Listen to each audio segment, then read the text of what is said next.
Assalamualaikum warahmatullahi wabarakatuh. Halo, saya Dr. Angga Prastia. Nah, saya memiliki sebuah data yang menarik Bapak Ibu teman-teman semua ya. Coba kita lihat data ini. Ini adalah 10 penyebab kematian tertinggi di Indonesia. Peringkat 1 diduduki oleh stroke, banyak sampai 21% ya. Terus peringkat kedua jantung, peringkat ketiganya adalah diabetes. Cuman satu yang bukan penyakit, yaitu apa? Kecelakaan lalu lintas.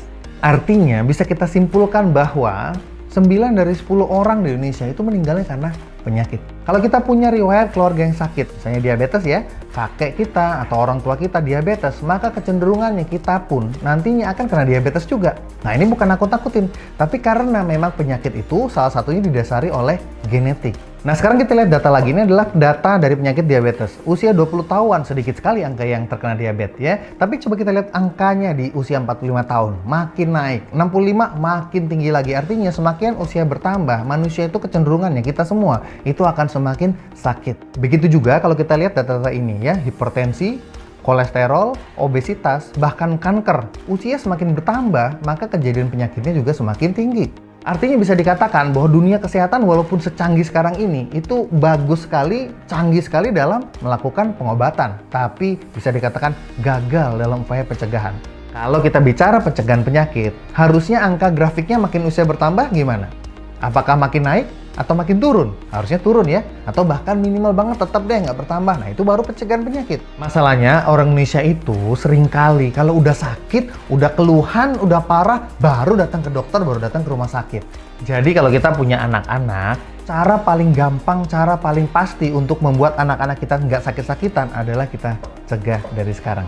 Penyebab tubuh sakit itu ada 3, teman-teman semua. Yang pertama adalah dehidrasi atau kurang minum. Yang kedua adalah asam berlebih. Yang ketiga adalah radikal bebas. Kita akan bahas satu persatu. Ada penelitiannya, ada bukunya. Kita sudah tahu bahwa sebagian besar tubuh kita terdiri dari cairan. Salah satu buku yang dikarang oleh Dr. Dave Carpenter, judulnya Change Your Water, Change Your Life ya. Gejala-gejala umum dehidrasi itu salah satunya seperti perasaan lelah, susah BAB. Anda sering nggak BAB nggak teratur gitu ya, nggak setiap hari? Atau mungkin Anda pernah merasa nggak, Anda udah tidur rasanya cukup, tapi ketika bangun rasanya kurang segar. Nah, itu adalah tanda-tanda dari sel kita dehidrasi. Kebayang, jadi sel yang tadinya normal, sehat, lalu kalau dia lama-lama kekeringan, air itu nggak bisa masuk ke dalam sel, lama-lama rusak nggak selnya? Nah, ketika terjadi kerusakan sel ini, maka terjadi juga yang namanya penyakit. Apa solusinya agar kita nggak dehidrasi, agar sel kita nggak dehidrasi? Sebenarnya cuma satu solusinya, yaitu minum air. Ya, kita udah tahu. Masalahnya kita tuh minum sehari tuh harus berapa sih yang sebenarnya? Ya, informasi yang kita dapatkan selama ini tuh minumnya tuh harus sekian gelas sehari ya. Ada yang bilang 8 gelas, ada yang bilang 10 gelas, ada yang bilang 12 gelas. Sebetulnya yang bener itu berapa?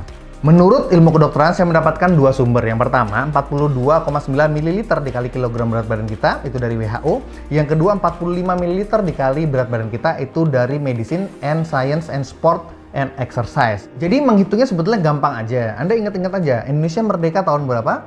Tahun 45 ya. Ya udah, 45 ml dikali berat badan Anda. Jadi kalau Anda berat badannya misalnya 100 kg, 45 dikali 100 kg jadi berapa? 4.500 ml alias 4,5 liter per hari. Nah, dengan kita minum jumlah air yang cukup, maka insya Allah tubuh kita, sel kita akan terhindar dari yang namanya dehidrasi. Penyebab penyakit yang kedua adalah asam berlebih. Nah, kita perhatikan dulu tabel asam basa yang berikut ini. Rasanya kita orang Indonesia tuh selalu ketemu namanya nasi putih lah ya, gorengan, tepung ya. Tepung itu termasuk roti-roti, kue, cake, itu kan semuanya dari tepung ya. Terus belum lagi yang manis-manis seperti gula gitu ya. Nah, ini tuh semua sifatnya asam. Bukan rasanya di lidah loh ya. Saya nggak bilang rasa di lidah, tapi sifatnya itu akan mengasamkan tubuh. Lalu makanan-makanan jenis yang netral seperti beras merah, telur, ya, susu, itu sifatnya netral. Dan makanan yang sifatnya alkaline atau basa itu termasuk buah-buahan dan sayur-sayuran. Hampir semua buah-buahan, sayur-sayuran sifatnya basa. Mungkin ada beberapa buah yang sifatnya asam seperti jeruk nipis gitu ya, jeruk lemon gitu ya. Tapi itu cuma asam di lidah, ketika dia masuk di tubuh, diserap tubuh, itu akan membasahkan pH tubuh. Emangnya kenapa dengan makanan yang asam? Kalau kita terlalu banyak mengkonsumsi makanan yang asam, seperti kata para ahli berikut ini. Yang pertama, Dr. Otto Heinrich Warburg. Dr. Otto ini adalah peraih Nobel Kesehatan tahun 1931. Beliau bilang, apa penyebab utama dari kanker? Penyebab utama dari kanker itu karena kondisi tubuh yang beralih dari metabolisme yang normal menjadi metabolisme yang menghasilkan asam. Dan semakin tubuh bertambah asam, semakin kankernya bertambah parah. Semakin kanker bertambah parah, semakin tubuhnya bertambah asam.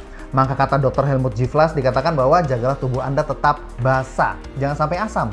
pH tubuh yang normal by the way adalah 7,365. Gampang kok ngafalinnya. 1 tahun ada berapa hari? 365 hari. Ya udah, itu pH tubuh 7,365. Dan karena kondisi asam berlebih di tubuh kita menyebabkan berbagai macam jenis penyakit, maka bagaimana solusinya supaya kita bisa cegah supaya tubuh kita nggak sakit, tubuh keluarga kita nggak sakit, tubuh anak-anak kita nggak sakit? Ada 2 solusinya. Yang pertama, kita ganti pola makan kita. Kita hanya makan makanan yang basah aja deh, yang alkaline aja. Jadi kita hanya makan buah-buahan sama sayur-sayuran, atau gampangnya kita berubah menjadi vegetarian.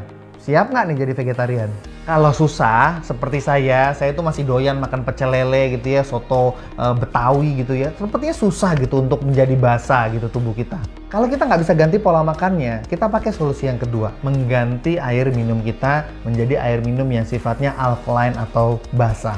Seperti kata salah satu hadis riwayat Tirmizi, dikatakan bahwa Rasulullah bersabda bahwa perut manusia itu seperti sebuah wadah, yang harusnya wadah itu diisi sepertiga oleh makanan, sepertiga oleh air, sepertiga oleh udara. Maka ketika makanan-makanan kita tidak sehat, makanan kita bersifat asam, minimal kita mengganti air minum kita. Kita stop meminum minuman-minuman yang sifatnya asam. Nah, di salah satu buku yang lain, The Hidden Truth of Cancer, karangan Dr. Keiichi Morishita, di buku tersebut dikatakan if the blood develop a more acidic condition, artinya jika tubuh kita itu bertambah kondisi asam, artinya kita mengkonsumsi makanan atau minuman yang sifatnya asam, maka kelebihan asam itu akan ditumpuk di suatu bagian tertentu di tubuh kita, dan bagian tersebut akan berubah menjadi kondisi yang asam. Bagian tersebut akan asam dan sel-selnya akan mati. Tapi sayangnya tidak semua sel mati. Ada beberapa sel yang akan mampu bertahan, dan sel yang mampu bertahan ini akan mengalami mutasi dan ini akan menjadi sel kanker. Jadi jika zaman dulu ada pepatah you are what you eat, itu sangat benar. Ya, apa yang kita makan akan berpengaruh ke dalam sel tubuh kita. Penyebab penyakit yang ketiga adalah radikal bebas. Kalau menurut Wikipedia dikatakan radikal bebas itu adalah molekul yang tadinya stabil, lalu elektronnya ada yang lepas, ada yang hilang satu gitu ya, sehingga molekul tersebut menjadi nggak stabil. Nah, molekul yang tidak stabil alias radikal bebas ini, dia akan cenderung mengambil elektron dari sumber yang lain. Karena kan dia nggak stabil, kehilangan elektron, ya kan? Dia ngambil elektron dari yang lain. Nah, yang lain ini dari mana? Nah, itu dia, dari tubuh kita diambilnya. Sehingga lama-kelamaan sel tubuh yang diserang oleh radikal bebas ini akan rusak, dan ujung-ujungnya apa kalau rusak? Dia jadi penyakit. Jadi bisa dikatakan radikal bebas adalah sumber dari sangat banyak penyakit yang terjadi zaman sekarang. Contoh paparan radikal bebas, salah satunya nih yang pertama, paparan SMF yaitu static magnetic field, ya ini dari sinyal handphone ya, 3G, 4G seperti itu ya. Jadi kalau Anda punya anak-anak, kalau bisa jangan dibiasakan untuk main-main gadget pakai sinyal 3G, 4G. Lebih baik Anda download aja videonya. Dan ini menurut penelitian Gottman et al. Tahun 2013. Lalu asap rokok, seperti kita udah tahu asap rokok mengandung banyak sekali radikal bebas. Yang ketiga yaitu radikal bebas berasal dari polusi udara, dan menurut sebuah penelitian, polusi udara itu 300 kali lebih merusak daripada asap yang berasal dari tembakau. Dan sel-sel dalam tubuh kita itu dalam satu hari diserang 10.000 kali radikal bebas yang berasal dari metabolisme sel itu sendiri. Jadi ketika sel tubuh kita bermetabolisme, hasilnya banyak radikal bebas, dan itu menyerang sel itu sendiri gitu loh. Kalau radikal bebas solusi cuma satu, dari dulu kita sudah tahu, yaitu antioksidan. Yang jadi masalah adalah antioksidan zaman dulu tahun 1950 dari satu jeruk. Itu kalau sekarang itu harus kita makan 8 jeruk. Kalau dulu 1, kalau sekarang harus 8, baru jumlah antioksidannya seimbang. Artinya kalau kita dalam satu hari membutuhkan 8 butir jeruk, maka kalau di rumah kita ada 5 orang, butuhnya berapa? 40 butir. 40 butir itu mungkin sudah setara dengan 3 kg jeruk. Dan itu adalah kebutuhan antioksidan Anda harian. Jadi kalau kita resumekan semuanya, yang pertama kita harus minum dengan kebutuhan yang cukup, yaitu 45 ml dikali berat badan Anda. Yang kedua harus minum air yang bersifat alkaline atau basah. Yang ketiga harus minum air yang bersifat antioksidan. Artinya kita harus minum air yang kualitasnya terbaik di dunia. Menurut Anda apa sih air yang kualitasnya terbaik di dunia? Iya, betul, air Zam-Zam. Dan ternyata Allah Maha Adil, bukan hanya Zam-Zam aja yang bersifat ajaib dan bisa menyembuhkan berbagai macam penyakit. Ternyata Allah juga menciptakan ada mata air Nordernau di Jerman, ada juga Lourdes di Perancis, ada juga Nadana di India, Hitat Ryusi di Jepang, dan juga Tlakote di Meksiko. Yang mata air ini ternyata memiliki khasiat terhadap penyembuhan berbagai macam penyakit. Nah, Anda buka PubMed. PubMed adalah pusat jurnal ilmiah internasional paling lengkap dan paling banyak seluruh dunia. Sekarang sudah lebih dari 30 juta jurnal internasional yang ada di sana. Dan kalau Anda ketik penelitian tentang Zam-Zam, itu akan keluar banyak sekali penelitian tentang air Zam-Zam. Ini adalah salah satu penelitian tentang air Zam-Zam yang ada di PubMed. Di sini kita bisa lihat ada karakteristik tentang air Zam-Zam. Dan salah satu hasil penelitiannya adalah air Zam-Zam ternyata pH-nya adalah basa. Dan ditemukan bahwa air Zam-Zam ternyata bersifat basa dengan pH rata-rata 8. Masih ingat pH normal? pH normal adalah 7, Zam-Zam 8. Dan para ahli sudah banyak yang menulis tentang khasiat air alkali. Salah satunya Dr. Theodore Barodi. Beliau berkata apa? Ternyata apapun nama penyakitnya, semua berasal dari akar yang sama, yaitu terlalu banyak sampah asam di dalam tubuh. Di sisi lain, Dr. Gerard Bresnahan, dokter kepresidenan Amerika Serikat, minum air alkali adalah solusi untuk membuat pH tubuh menjadi basa dengan mudah. Sehingga Anda tidak perlu repot-repot mengganti pola makan Anda. Di PubMed sendiri, kalau Anda search ketik keyword alkaline water, itu akan keluar lebih dari 300 penelitian yang sudah membahas tentang khasiat dari air yang bersifat basa atau air alkaline ini. Salah satunya adalah jurnal Trends in Food Science and Technology. Dikatakan bahwa para ilmuwan berhasil menemukan bahwa air alkali bukan hanya bermanfaat buat terapi atau pengobatan, tapi juga pencegahan berbagai macam penyakit berat. Selain itu, dengan penelusuran yang lebih dalam, ditemukan juga bahwa ternyata air Zam-Zam bukan hanya bersifat alkali, tapi memiliki kekuatan antioksidan. Itulah mengapa air Zam-Zam bisa mengikat radikal bebas dan bisa mengangkat racun-racun detoks tubuh sehingga tubuh menjadi jauh lebih sehat. Demikian juga dengan mata air yang lain, salah satunya adalah fenomena dari Nordenau. Ini juga ada penelitian tentang air dari Hita Tenryusui di Jepang. Dan semuanya mengatakan hal yang sama, bahwa air ajaib ini ternyata bisa mengikat radikal bebas, bahkan radikal bebas ROS, reaktif oksigen spesies, yang dikatakan sebagai antioksidan yang paling berbahaya di dunia saat ini. Dan air ajaib ini dalam bahasa penelitian, dalam bahasa medis disebut dengan istilah natural reduced water. Natural itu alami, reduced water adalah air yang mempunyai sifat antioksidan atau mengikat racun. Lalu para ilmuwan bertanya-tanya, bagaimana dong dengan belahan dunia lain yang tidak memiliki mata air ajaib? Seperti negara kita, Indonesia mungkin.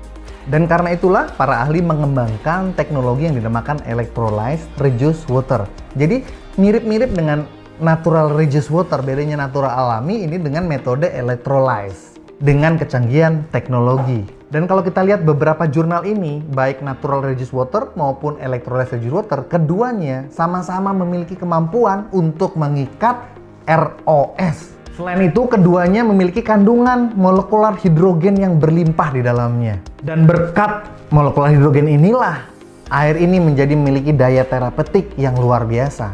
Dan molekular hidrogen ternyata sudah mendapatkan perhatian serius dari salah satu lembaga penelitian dunia, yaitu Molecular Hydrogen Institute, yaitu sebuah lembaga non-profit yang khusus mendedikasikan dirinya untuk meneliti tentang kemajuan teknologi di molekular hidrogen ini. Dan mereka sudah mengumpulkan lebih dari 1000 jurnal penelitian yang mengatakan bahwa ternyata molekular hidrogen memiliki daya terapeutik terhadap 170 penyakit di tubuh manusia dan juga bisa menyembuhkan semua organ di tubuh manusia.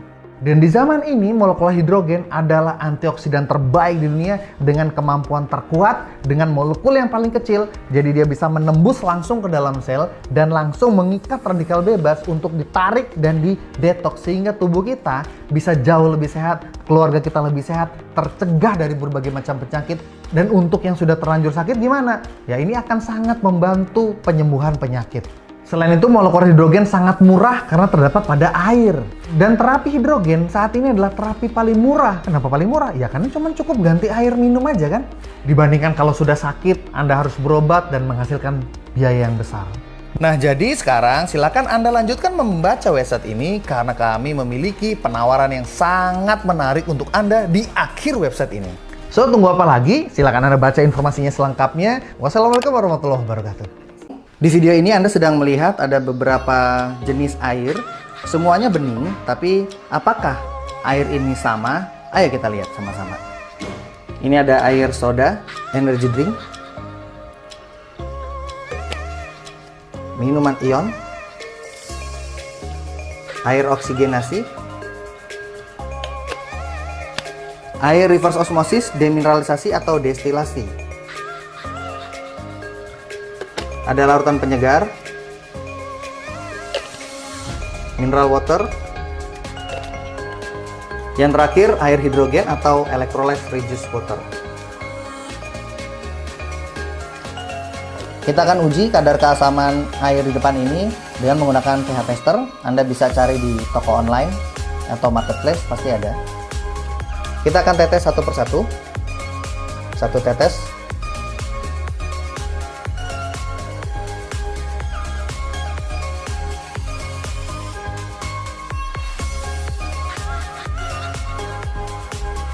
Kita akan aduk supaya bercampur.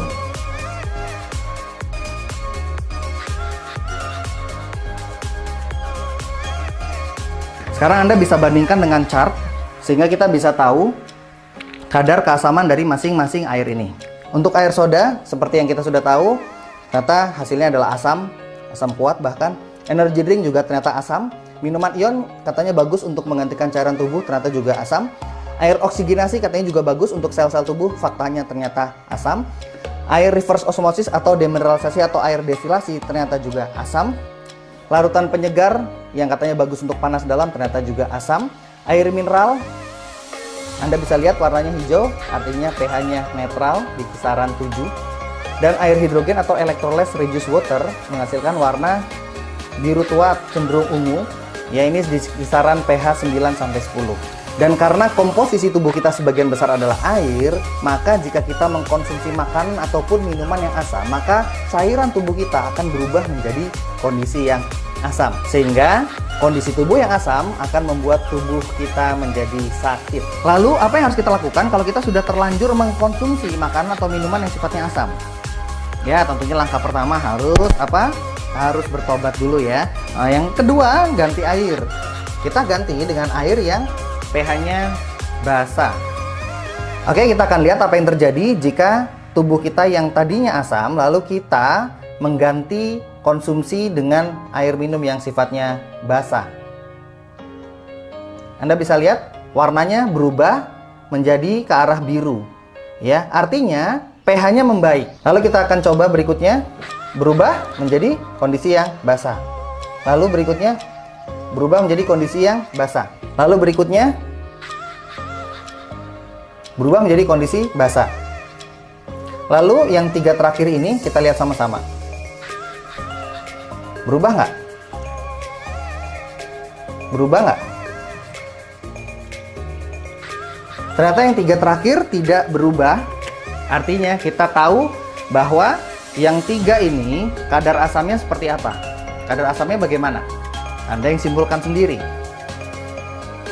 Apabila tubuh sudah berubah menjadi kondisi yang basah, artinya tubuh sudah menjadi lebih sehat, sel-selnya lebih segar, penyakit-penyakit sudah hilang. Lalu pertanyaan saya, boleh nggak sekali-kali kita minum lagi minuman-minuman yang 3 ini? Boleh nggak? Ya, ayo kita lihat apa yang terjadi. Tubuh yang sudah sehat, sudah menjadi basah, lalu kita sekali-kali minum minuman ion. Apa yang terjadi? Ayo kita lihat. Dia kembali asam lagi, penyakit-penyakit bermunculan, nyeri persendian muncul, penyakit lambungnya kambuh lagi, tensinya naik lagi. Jadi badan yang sudah sehat, kalau kita mengkonsumsi makanan dan minuman yang sifatnya asam, dia akan kembali menjadi asam dan sel-selnya rusak lagi. Sekali-kali minum energy drink boleh nggak? Coba kita lihat apa yang akan terjadi. Sakit lagi, asam lagi, sakit lagi. Misalnya Anda kumpul sama teman-teman, asiknya minum soda ya. Kita mengkonsumsi makanan atau minuman yang sifatnya asam seperti ini. Yang jelas tubuh kita akan kembali menjadi sakit.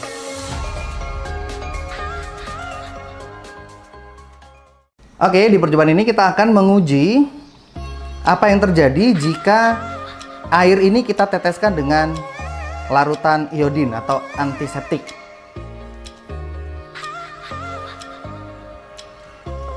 Yang pertama ini mineral water biasa. Yang kedua ini adalah air hidrogen atau electrolyte reduced water.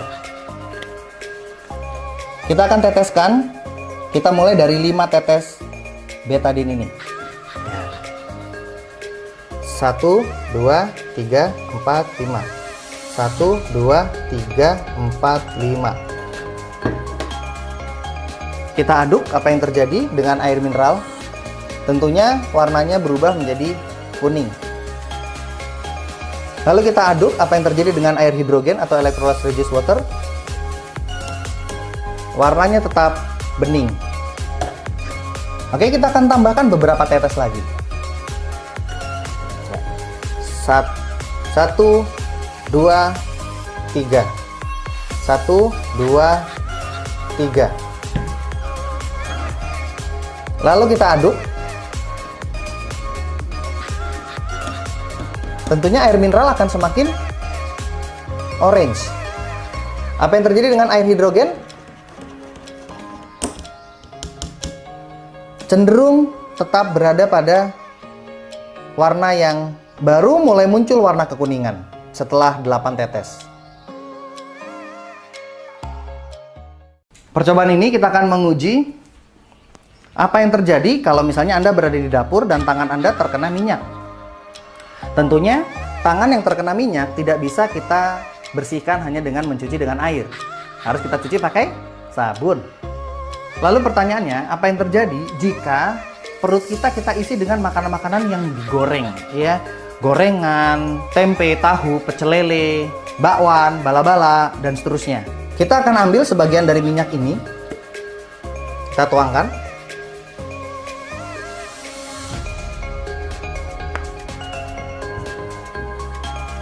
Dan di percobaan kali ini kita menggunakan air hidrogen atau electrolyzed reduced water dengan pH basa yang lebih kuat, yaitu 11,5.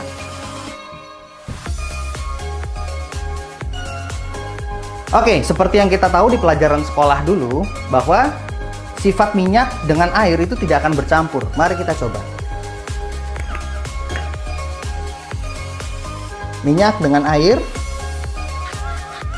ya, tidak akan bercampur. Maka pertanyaannya, bagaimana tadi jika kita mengkonsumsi gorengan, maka minyaknya tidak akan bisa keluar. Dan itulah yang menyebabkan kondisi saluran cerna usus kita menjadi kotor. Dan tentunya menjadi sarang penyakit, ya. Kita akan menggunakan hydrogen water atau electrolyzed reduced water dengan pH yang lebih kuat atau lebih basa dengan pH 11,5. Kita tuangkan dulu ke gelas. Kita sama-sama lihat bahwa ini adalah air putih biasa, hanya pH-nya lebih tinggi. Kita akan tuangkan ke air ini. Perhatikan apa yang akan terjadi.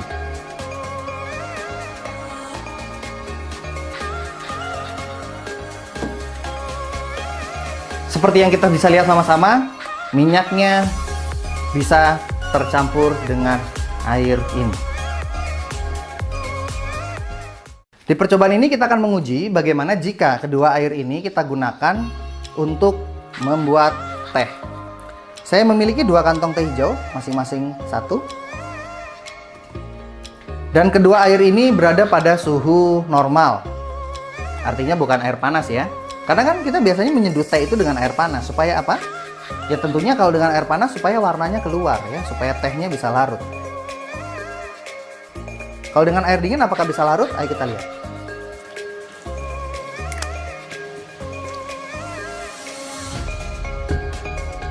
Kita akan sama-sama mencelup kedua teh ini.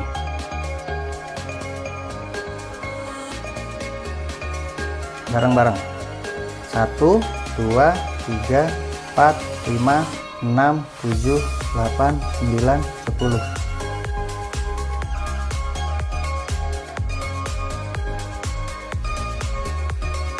Seperti yang kita tahu, kalau kita menggunakan air dingin, air biasa tidak akan bisa melarutkan teh.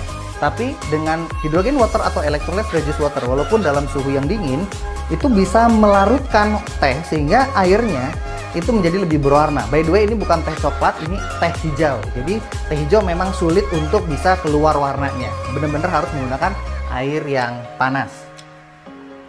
Demikian percobaan-percobaan yang sudah kita lakukan terhadap hydrogen water atau electrolyzed reduced water. Sehingga Anda semua menjadi tahu bagaimana memilih air yang benar-benar menyehatkan tubuh. Sekian, wassalamualaikum warahmatullahi wabarakatuh.